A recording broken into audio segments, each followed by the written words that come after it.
రోడ్లపై నడిచే వాహనాలు ఒకదానితో ఒకటి మాట్లాడుకుంటే ఎన్ని యాక్సిడెంట్లు తగ్గిపోతాయో కదా. అలాంటి సూపర్ టెక్నాలజీ మన దేశంలో త్వరలోనే రాబోతుంది. దాని పేరే vehicle to vehicle communication system. సింపుల్గా చెప్పాలంటే V2V కమ్యూనికేషన్ సిస్టమ్. అసలు ఇది ఎలా పనిచేస్తుందో ఇప్పుడు చూద్దాం.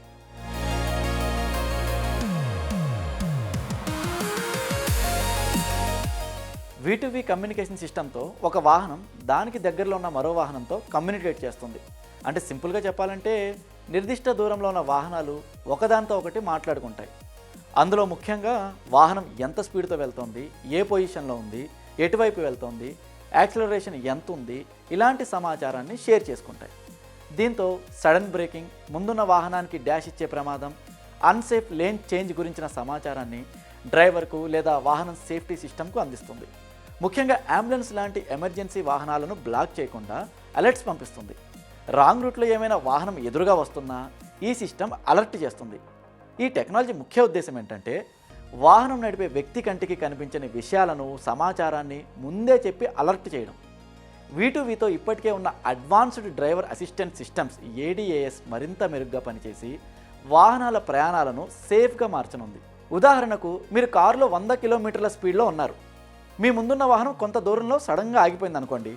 మీకు ఆ విషయం చాలా దగ్గరికి వచ్చిన తర్వాతే తెలుస్తుంది. ఆ టైంలో బ్రేక్ వేస్తే కారు ప్రమాదానికి గురవ్వచ్చు. సేమ్ టైంలో మీ వెనకాలే ఉన్న ఇంకో కారు కూడా సడన్గా బ్రేక్ వేయాల్సి రావచ్చు. ఏ మాత్రం తేడా వచ్చినా అక్కడ పెద్ద యాక్సిడెంట్ జరగచ్చు. కానీ ఈ టెక్నాలజీ అందుబాటులోకి వస్తే మీ ముందున్న కారు సడన్గా ఆగిపోయిన విషయం మీకు ముందే తెలుస్తుంది. కాబట్టి ముందే అలర్ట్ అవుతారు. మీరు లేన్ చేంజ్ అయినా, కారు స్లో చేసినా ఆ సమాచారం మీ వెనకాల ఉన్న వాహనానికి వెళ్తుంది. దీంతో ఆ కారు కూడా అలర్ట్ అవుతుంది. ఈ టెక్నాలజీని దశల వారీగా అమలు చేయాలని కేంద్ర రోడ్డు రవాణా, జాతీయ రహదారుల మంత్రిత్వ శాఖ తాజాగా ఒక ప్రపోజల్ పెట్టింది. ఇందుకోసం సెంట్రల్ మోటార్ వెహికల్ రూల్స్ అంటే 1989 సవరణల డ్రాఫ్ట్ నోటిఫికేషన్ కూడా విడుదల చేసింది. ఇక ఈ కమ్యూనికేషన్ కోసం 5.875 GHz నుంచి 5.925 GHz ఫ్రీక్వెన్సీని ఎలాంటి లైసెన్స్ లేకుండా ఉపయోగించుకునేలాగా డిపార్ట్మెంట్ ఆఫ్ టెలికమ్యూనికేషన్స్ ఇదివరకే అనుమతులు ఇచ్చింది. వాహనం తయారీ కంపెనీలకు కూడా కేంద్రం కొన్ని రూల్స్ పెట్టింది.